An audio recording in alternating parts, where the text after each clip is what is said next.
বন্ধুরা, কেমন আছেন? আশা করি ভালো আছেন। পিঙ্কি কিচেনে সবাইকে স্বাগত। আজকে বানাবো কাঠি কচু নিয়েছি, ভালো করে পরিষ্কার করে ধুয়ে নিয়ে চলে এসেছি কাঠি কচুগুলো। আর চিংড়ি মাছ নিয়েছি, কাঠি কচুতে চিংড়ি মাছের ঝোল বানাবো। কারণ আপনারা সবাই তো জানেন যে আমার ফ্রিজ নাই, কালকে নিয়ে এসেছে চিংড়ি মাছটা, আজ ভেজে রেখে দিয়েছিলাম। আজকে আমি চিংড়ি মাছ দিয়ে কাঠি কচু দিয়ে ঝোল বানাবো।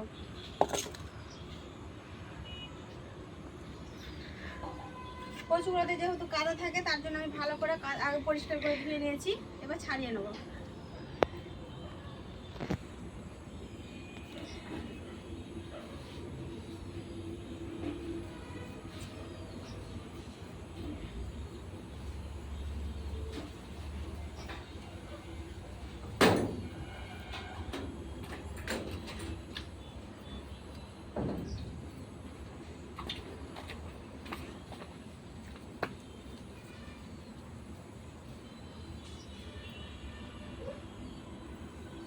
এটা দুটো করে পিস করে দেবো। এভাবে সবগুলো আমি ছাড়িয়ে নেবো। ছাড়িয়ে নিয়ে পানি নিয়েছি, গামলিতে পানিতে দিয়ে দেবো।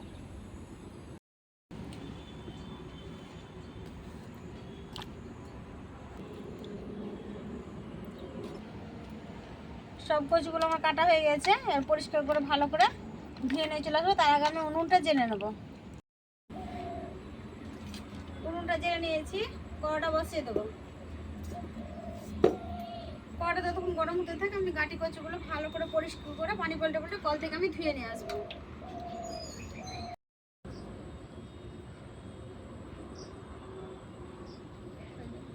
কাঠি কচুগুলো ভালো করে পরিষ্কার করে ধুয়ে নিয়ে চলে এসেছি। কড়াও গরম হয়ে গেছে, কড়াতে দেবো সরষের তেল।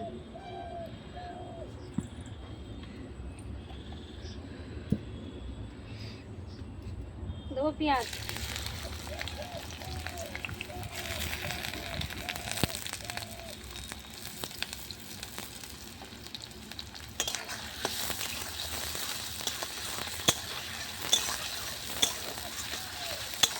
পেঁয়াজটা একটু লাল করে ভেজে নেব।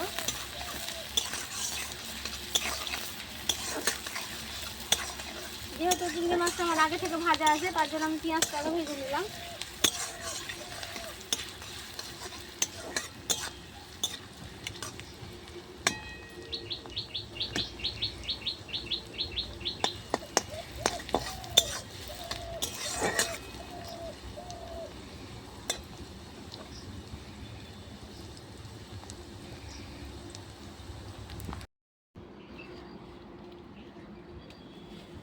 পেঁয়াজটা ভাজা হয়ে গেছে, দেবো আদা রসুন বাটা।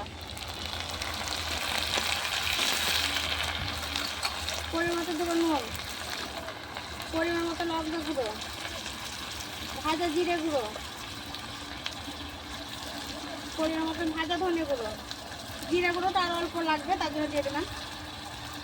দেবো হলুদ গুঁড়ো।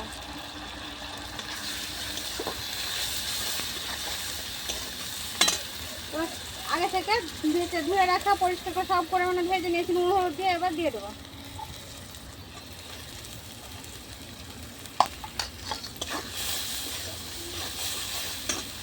মশলাগুলোর সাথে কাঠি কচুটা ভালো করে কষিয়ে নেবো।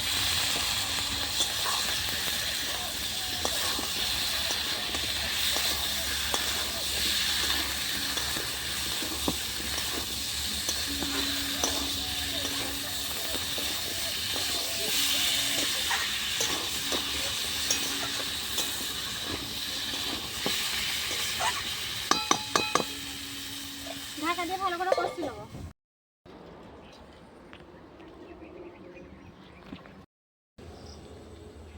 ঢাকাটা উঠিয়ে নেবো। ভালো করে কষিয়ে নিয়েছি, দেখেন তেলটা ছেড়ে গেছে। এবার আদা রসুন পানিটা ধুয়ে দেবো, পানিতে সেদ্ধ করতে।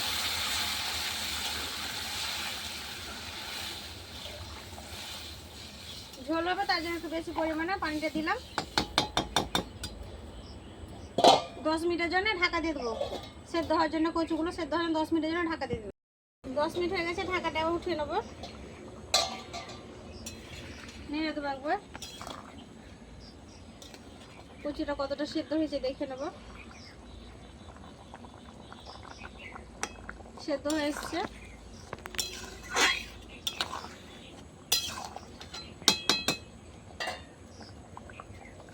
5 মিনিটের জন্য ঢাকা দিয়ে দেবো।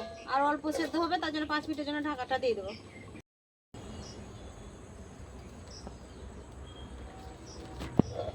5 মিনিট হয়ে গেছে, ঢাকাটা উঠিয়ে নেবো।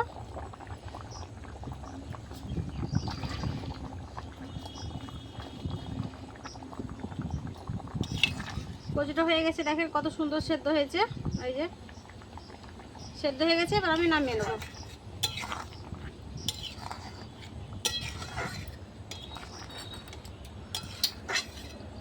কচুটা ঢেলে নেবো।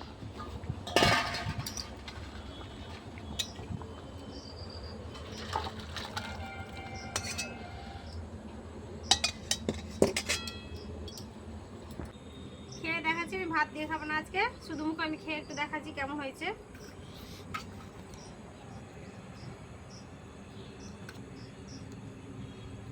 এই কচুটা কত সুন্দর সেদ্ধ হয়েছে।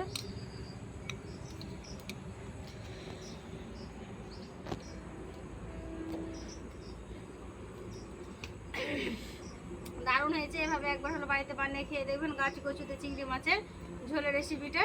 পুরো ভিডিও দেখলেন, যদি ভালো লাগে অবশ্যই লাইক কমেন্ট শেয়ার করবেন, সাবস্ক্রাইব করে পাশে থাকবেন। আর পুরো রেসিপি দেখলে যদি ভালো লাগে কমেন্ট করে জানাবেন। সুস্থ থাকবেন, সাবধানে থাকবেন। আবারও পরবর্তী অন্য কোনো রেসিপি নিয়ে আপনাদের সামনে হাজির হব। পুরো ভিডিও দেখার জন্য ধন্যবাদ।